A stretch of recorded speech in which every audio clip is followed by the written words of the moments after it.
शुद्धदास गाळेकर महाराज यांना मी नम्र विनंती करतो आणि आपल्याला ऐकण्यासाठी अजूनही मंडळी या ठिकाणी थांबलेली आहे. धन्यवाद. परमपूजनीय गुरुदेव भगवान धन्वंतरीला स्मरण इंडियन मेडिकल असोसिएशन नांदुराद्वारा आयोजित स्वर्गीय डॉक्टर वसंतरावजी नांदुरकर स्मृती डॉक्टर पुरस्कार वितरण सोहळ्याच्या या प्रमुख कार्यक्रमाकरता उपस्थित जो सेवाची मानतो धन काही अपेक्षा न ठेवून असं ज्यांचं जीवन झालं आणि त्यांच्या गावचं मी वारकरी आहे बोलणं म्हणजे जालना जिल्ह्यामध्ये भोकरदन तालुक्यामध्ये देव म्हणून गाव आहे. दरवर्षी आमच्या कीर्तनाचा कार्यक्रम त्यांच्या गावामध्ये असतो.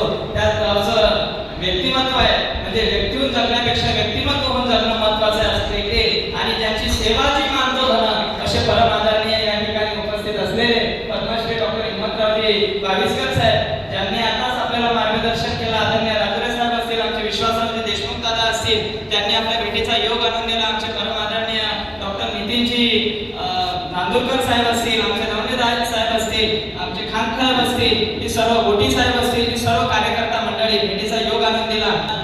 निघून गेले परंतु खरं मर्म जे आहे ते आता आपल्याला समजून घ्यायचं आहे. राष्ट्रसंत तुकडोजी महाराजांनी ग्रामगीता ग्रंथ लिहिला आणि त्याच्यामध्ये ग्राम अनुज्ञा दिला साहेब 14 त्याच्यात महाराज म्हणतात ना औषधी मिळती पुन्हा पैसेची गंठी ती जीवना या दीन लोकांची दया घे राव रंका सज्जना म्हणून सज्जनाची राव रंक असो सज्जन असो त्याची सेवा झाली पाहिजे. डॉक्टर करत असतो म्हणून वैद्यकीय क्षेत्रामध्ये फार मोठं काम आमच्या आदरणीय डॉक्टर हिम्मतरावजी बाविस्कर साहेबांनी केलेलं आहे. वास्तविक पाहता रायगडला राहतात महाडमध्ये परंतु आज आपण नांदुरा नगरीमध्ये त्यांचा सत्कार समारंभ केला आहे. माझे वडील डॉक्टर होते, त्यांचं शिक्षण नांदुरा हिंगावलाच झालेलं आहे आणि या सर्व मंडळींचे ते परमादरणीय मित्र होते आणि आज या ठिकाणी आम्हाला या ठिकाणी बोलावलं. कसं आहे समस्याने असा माणूस नाही, प्रत्येक माणसाच्या होती समस्या. आमच्या आदरणीय नवनीत साहेब तिथं बसलेले आहेत, आमचे केदार गोट करोडे दादा बसलेले आहेत, या ठिकाणी बसलेले आहेत. या ठिकाणी सर्व जी कार्यकर्ता मंडळी इंडियन मेडिकल असोसिएशनची सर्व टीम या ठिकाणी उपस्थित आहे आणि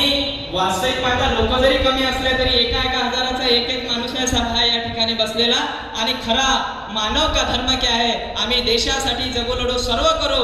कारण जन्माची तारीख सर्वांना माहिती आहे पण मृत्यूची तारीख कोणाला माहित नाही साहेब. एक दिवस जावं लागणार आहे. महाराष्ट्र के थोर संत तुकाराम महाराज गाथा त्यांनी ग्रंथ लिहिला, त्याच्यात म्हणतात मी देव पाहावया गेलो पण ते देवाची होऊन ठेवलो. देवाच्या शोधात होते तुकाराम महाराज पण आयुष्याच्या शेवटी तेच देव झाले. म्हणून जो सेवाची मानतो धन असंच जीवन आपलं झालं. डॉक्टर हिम्मतरावजी बाविस्कर साहेबांचं हा एक प्रयत्न असते. कसं आहे शारीरिक वय आणि मानसिक वय, वयाचे दोन प्रकार आहेत. शारीरिक वय मानसिक वय.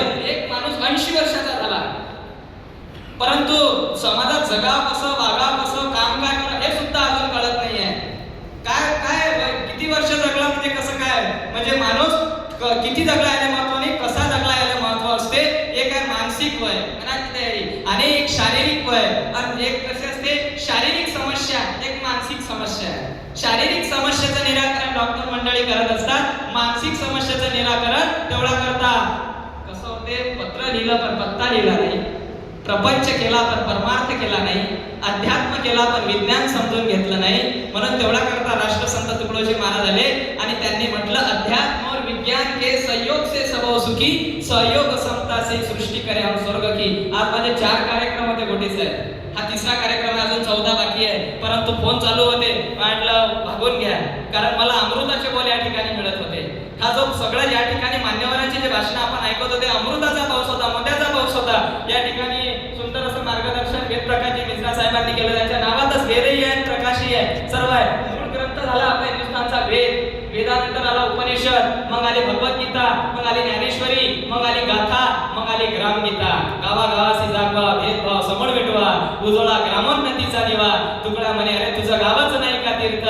म्हणून देव पाहावया गेलो पण देवाची होणे ठेलो जे का रंजले गांजले त्यासी म्हणे जो आपुले तोची साधू ओळखावा देव तेथेची जाणावा.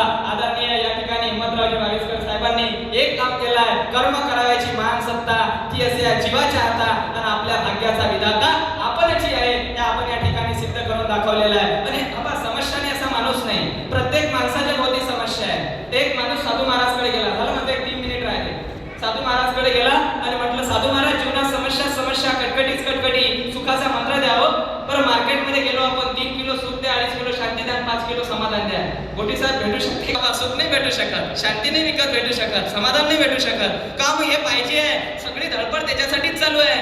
जन्माची तारीख सर्वांना माहिती आहे, पण मृत्यूची तारीख कोणाला माहित नाही.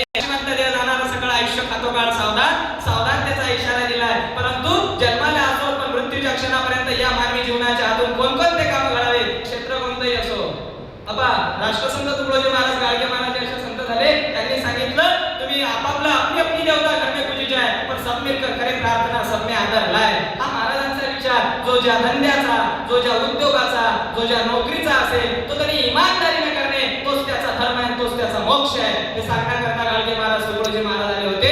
देव नदीच्या पाण्यात नाही, देव मोतीच्या पाण्यात नाही, पण देव कुठे आहे? देव म्हणजे कर्तव्यशूर, न्याय नीतीचे माहेर. हा खरा प्रयोग या ठिकाणी या कार्यकर्ता मंडळीने दाखवलाय. You can do anything and everything. Yes I can handle. हे सर्व करू शकतो. प्रयत्न मानव होई देव, प्रयत्न स्वर्गतुल्य होई गाव. आमचे कीर्तनाचे कार्यक्रम असतात. मी जास्तीत जास्त युनिव्हर्सिटीमध्ये कार्यक्रम करतो, सेंट्रल जेलमध्ये कार्यक्रम करतो. महाराष्ट्राचे मुख्यमंत्री माननीय त्यांचे मुख्य सेक्रेटरी डॉक्टर शेखरजी परदेशीचा त्या ठिकाणी उल्लेख केला होता. त्यांनी संपूर्ण महाराष्ट्रभर फक्त युवकांचे जे फर्स्ट इयरचे पोरं असतील, बीईचे असतील, एमबीबीएसचे असतील, इंजिनियरचे असतील, बीकॉमचे असतील, एमएससीचे असतील, विद्यार्थ्यांसमोर फक्त ग्रामगीतेचे शिक्षण आज त्यांना काळाची गरज आहे. म्हणून शिक्षण शिकून सुविचारी हो, सार्थक करे जीवनाचे, समाजसेवा धन देशाचे, सांभाळले हित जीवनाचे. समस्याने असा माणूस नाही, तो साधू महाराजकडे गेला. लक्ष आहे ना, मुद्दाने उठणारे काही. कारण सगळा प्रवास करून डेपोच्या गाड्या शेवटी एसटी महामंडळ दिवसा खेड्यापाड्यात थोडी फिरो, संध्याकाळ झाली की ज्या डेपोची गाडी त्या डेपो मॅनेजर वाट पाहिजे.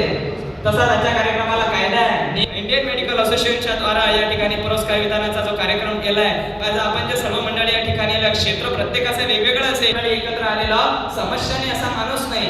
जीवनामध्ये सर्वच प्राप्त करावं लागते. Knowledge is the finest property of human. ज्ञान माणसाची सर्वोत्तम संपत्ती आहे. उन्हें दिसे ते पूर्ण करी. आपल्यात जी कमतरता असेल ते पूर्ण करण्याकरता हे गुरुदेव हम सबको सद्बुद्धी दे. आम्हाला बुद्धी आहे पण आम्हाला सद्बुद्धी पाहिजे. सत कर्तव्य करने की प्रवृत्ती दे, सच बोलने का अभ्यास दे, सत स्वरूप का ज्ञान दे. तेवढा करता महाराजांचे विचार होते. म्हणून महाराजांनी म्हटलंय तुझं गावच नाही का तीर्थ, तो पहिले स्वावलंबी असला पाहिजे. मनुष्य निरोगी सात्विक असावा, त्यासी व्यसनाचा उपद्रव नसावा आणि त्याचा व्यवहारही त्रासदायी न व्हावा कोणासही. समस्याने असा माणूस नाही. तो एक माणूस साधू महाराजकडे गेला. म्हणजे साधू महाराज जीवनात समस्या कटकटीच कटकटी. झालं माझा 2 मिनिटात. सुखाचा मंत्र द्या हो. तो म्हणे सुखाचा मंत्र पाहिजे, काही हरकत नाही. रात्री अशीच 9 वाजताची वेळ होती आणि साधू महाराजांनी सांगितलं बाजूला हे जे पाकीट जे घोडे बांधलेले आहेत ते सगळे एका वेळेस जेव्हा खाली बसतील किंवा सगळे एका वेळेस खाली झोपतील त्यावेळेस तू माझ्याकडे सुखाचा मंत्र घ्यायसाठी येतो. मग साधू महाराज त्यांच्या कुठे आरामाकरता निघून गेले आणि तो समस्यावाला माणूस तो गेला घोड्याच्या पाठीजवळ. त्याला वाटलं कोणी 9ले झोपते, कोणी 10ले झोपते, 12ले तर सगळे गाव होतातच. एकही वाजला तर काही खाली बसेल, काही उभे असलेले. एक बसला की दुसरा उठायचा, दुसरा बसला की तिसरा उठायचा, चौथा बसला की 5वा उठायचा. अख्खी रात्र त्याची त्यातच गेली. शेवटी दुसऱ्या दिवशी सकाळी 8 वाजता साधू महाराज त्याच्याकडे आले. आपल्याला काय घ्यायचं याच्यात? व्यवहारातला दृष्टांत अशी पण परमार्थाची बैठक पक्की करून देणारा विचार आहे. तुकडोजी महाराजांनी म्हटलं, तुकाराम महाराजांनी म्हटलं करावी दादडी परमार्थाची. परमार्थ तरी जीवनात कशासाठी करावं लागते? म्हणून अध्यात्म आणि विज्ञानाची जीवनात सांगड असली पाहिजे. परंपरा कायम ठेवा पण त्याला परिवर्तनाची कलम देणं काळाची गरज आहे. आबाची आजची जमीन कायम ठेवा पण पिकं बदलवा. आबाचे फगवारे महाराज आबाचे पिकं करत ते आज करत जाईल. समय बदल गया साधन बदलाना होगा. एक जमाना था जब तक का यज्ञ तीरथ का, अब तो गाव निभाना होगा. म्हणून खेड्याची सुधारणा काही हो. आणि खेड्यातला जन्म हिम्मतरावजी भाविस्कर साहेबांचा आहे. आणि जे समाजासाठी आंतरराष्ट्रीय काम फार मोठं उल्लेखनीय काम आदरणीय भाविस्कर साहेबांनी केलेलं आहे. साहेबांच्या गावामध्ये दरवर्षी आमचा जाण्याचा योग असते. या ठिकाणी भेटीचा योग आणून दिला. मग दुसऱ्या दिवशी साधू महाराज 8 वाजता त्याच्याकडे आले. अरे मित्रा तू आला नाही सुखाचा मंत्र घ्यायसाठी? तुम्ही सांगितलं होतं सगळे एका वेळेस खाली झोपतील, एका वेळेस खाली बसतील, त्यावेळेस सुखाचा मंत्र घ्यायसाठी येतो. पण हे ना एका वेळेस खाली बसले ना एका वेळेस खाली झोपले. मग एक बसला की दुसरा उठायचा, दुसरा बसला की तिसरा उठायचा, चौथा बसला की 5वा उठायचा. अख्खी रात्र त्यातीच गेली. साधू महाराज म्हणत मित्रा माणसाच्या जीवनाचं सुद्धा असंच आहे रे. एक समस्या संपली की दुसरी ऑटोमॅटिक उभी राहते. तो संपत नाही तो संसार, तो संपत नाही तो संसार, तो कधीच संपत नाही. पण हे सर्व करून पाहिजा म्हणजे धंदा रासुता नाती पोती व्याप करून या बसला. सगळं केलं पण पुढे प्रेमने केले शेजाऱ्यावर दुसरा पाहुणे असला. हरिभजनाला वेळची नव्हती, चांगल्या कामाला फुरसत नव्हती. मग सांग शिका यमाला नेशिक साथी कुणाला. म्हणून तूच तुझ्या जीवनाचा शिल्पकार. The man is a product of his on thoughts. इंसान अपने विचारों का प्रोडक्ट आहे. म्हणून तुकडोजी महाराजांनी म्हटलं आपला उद्धार आपण करावा, संत देवाचा सहारा घ्यावा. म्हणून अध्यात्माला विज्ञानाची जोड सर्व साधून या ठिकाणी फार मोठं काम आदरणीय भाविस्कर साहेबांनी आपल्या समोर केलंय. म्हणून या ठिकाणी आम्हाला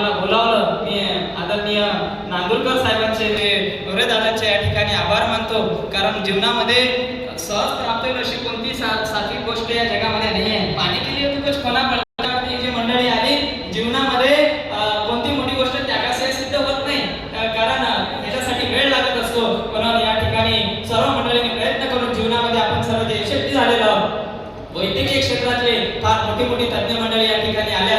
आपल्या सर्वांचं या ठिकाणी मोलाचं अमृत आम्हाला ऐकायला मिळालं आणि आपण सर्व मंडळी या ठिकाणी थांबलात, आम्हाला या ठिकाणी बोलावलं. आपले मी पुन्हा एकदा आभार मानतो. जीवनामध्ये कुटुंब, समाज, साधू संत, देश धर्माची सेवा घडो हेच भगवंताच्या चरणी प्रार्थना करून या ठिकाणी लांबलेल्या 2 शब्दांना विराम देतो. जय गुरु.